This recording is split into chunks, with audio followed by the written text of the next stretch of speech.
Now, two right angles formed, right angle triangles formed are similar to the original triangle.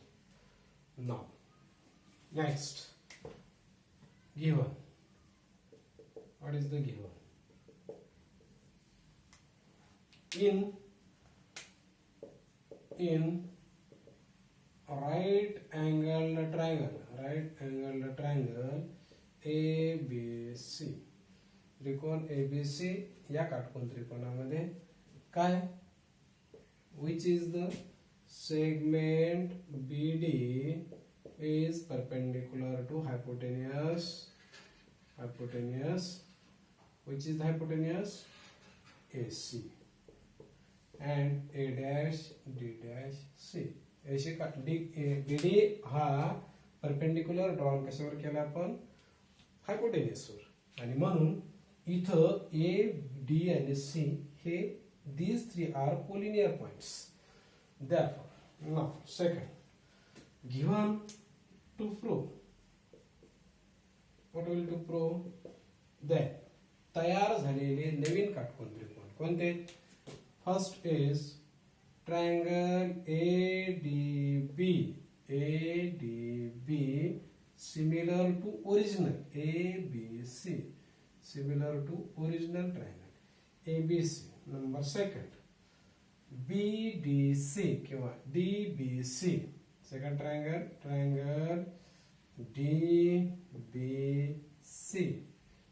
किंवा BDC, हा जो triangle आहे BDC similar to triangle ABC and similar to each other, म्हणजे ते परस्पर सुद्धा समरूप आहेत.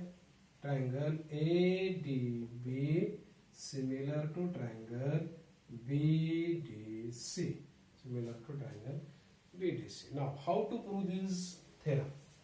Very simple theorem is here. Now, proof. Second step, third step is proof. What will you do proof? काय प्रूव्ह करायचं आपल्याला याच्यामध्ये, इन ट्रायंगल, which triangle?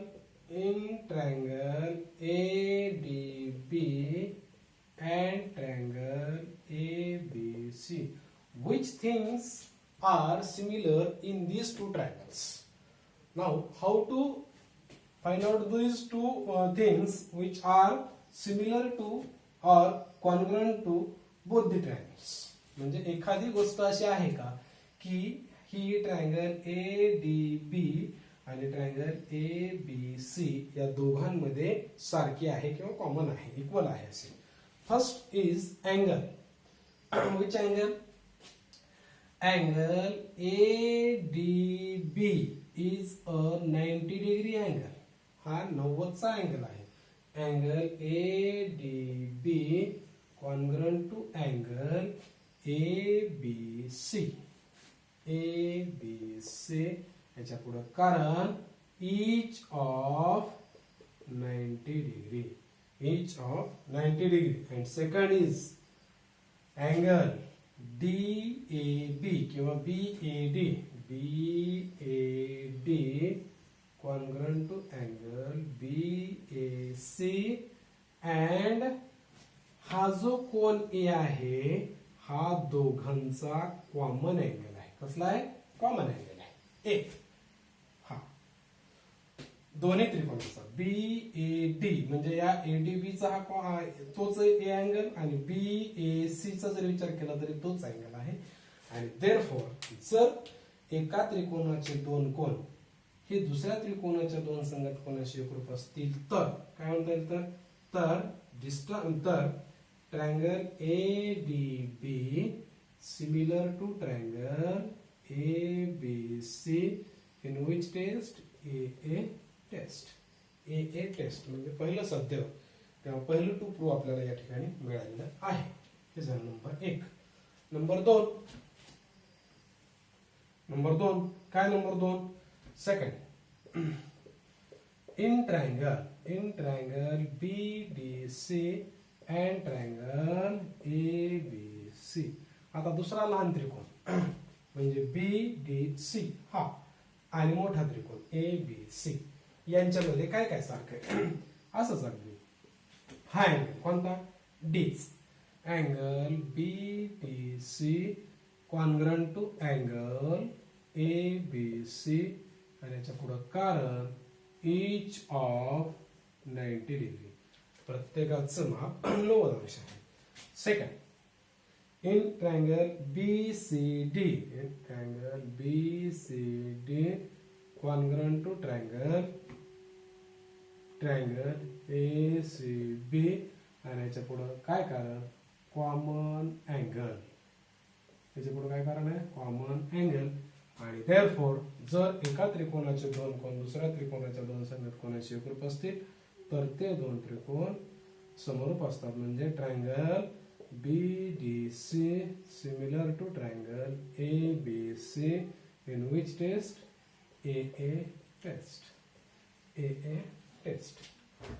झालं मग आता मग what is the property for similarity similar ट्रायंगलची प्रॉपर्टी काय आहे जर पहिला ट्रायंगल दुसऱ्याशी कॉन्ग्रंट असेल किंवा सिमिलर असेल triangle ADB is similar to triangle ABC समीकरण सांगते की ADB हा ABC शी सिमिलर आहे परत हे दुसरं समीकरण काय सांगते की हा ABC ट्रायंगल BDC शी सिमिलर आहे पहिला ट्रायंगल दुसऱ्याशी सिमिलर आहे दुसरा ट्रायंगल तिसऱ्याशी सिमिलर आहे म्हणजेच आपल्याला असं म्हणता येईल की तिसरा आणि पहिला आणि तिसरा हे दोन ट्रायंगल सुद्धा सिमिलर असायला पाहिजेत फ्रॉम अबव इक्वेशन किंवा above result we have write as triangle ADB similar to triangle BDC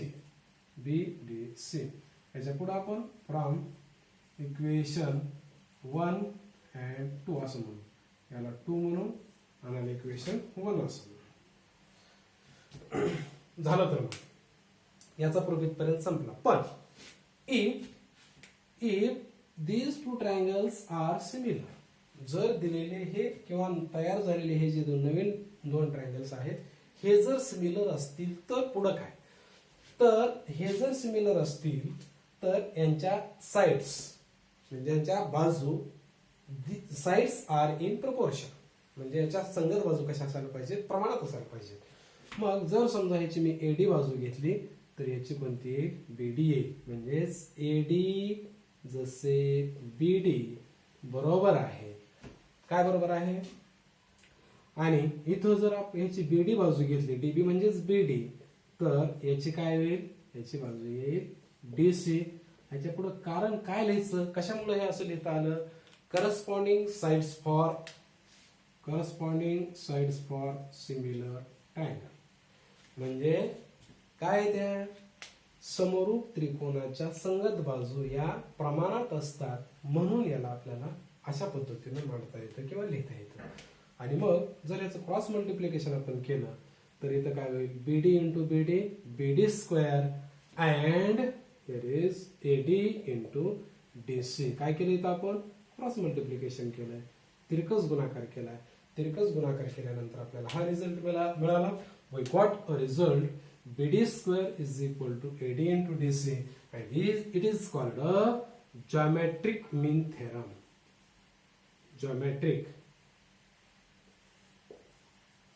Geometric mean theorem. Geometric mean theorem. म्हणजे यालाच म्हणायचं भूमिती मध्याचं प्रमेय किंवा थेरम आणि दिस altitude is altitude which is drawn to the hypotenuse is called a geometric mean म्हणजे हा जो BD रेषाखंड आहे यालाच म्हणायचं भूमिती मध्य आणि हा भूमिती मध्य जर आपल्याला काढायचा असेल तर अगदी सोपं आहे BD square is equal to काय होईल AD इंटू DC किंवा तुम्ही याचं जर टेकिंग स्क्वेअर रूट घेतलं दोन्ही बाजूचं या समीकरणाच्या दोन्ही बाजूचं taking square root of both side घेतलं तर इथे BD is equal to under root AD into DC now for this result we solve more and more examples about the geometric mean theorem. म्हणजे याच्यावरची अधिकाधिक उदाहरणं आपल्याला याच्यावरून सोडवता येतील. यालाच म्हणायचं जॉमेट्रिक मीन थेरम. तर अशा पद्धतीनं आपण what is mean by similarity and right angle triangle याच्यामधला काय गुणधर्म आहे की जर समजा एखाद्या काटकोन त्रिकोणामध्ये तुम्ही कर्णावर लंब टाकला तर तो लंब काय करतोय, नवीन दोन काटकोन तयार करतोय आणि हे नवीन तयार झालेले दोन काटकोन त्रिकोण मूळच्या काटकोन त्रिकोणाशी समरूप तर असतातच असतात, परंतु ते परस्परांशी समरूप असतात. आणि ही जी अल्टिट्यूड टाकलेली आहे किंवा हा जो लंब टाकलेला आहे त्या लंबाची लांबी जर आपल्याला काढायची असेल तर त्याला जॉमेट्रिक मीन असं आपण म्हणतो. आणि तो geometric mean BD square is equal to AD into DC. म्हणजे या दोघांच्या दोन रेषाखंडांचा गुणाकार करायचा आणि त्या गुणाकाराचं वर्गमूळ काढायचं, म्हणजेच तुम्हाला या लंबाची लांबी मिळेल किंवा ही जी उंची टाकली किंवा अल्टिट्यूड टाकली याची लांबी आपल्याला काढता येईल. Now stop here.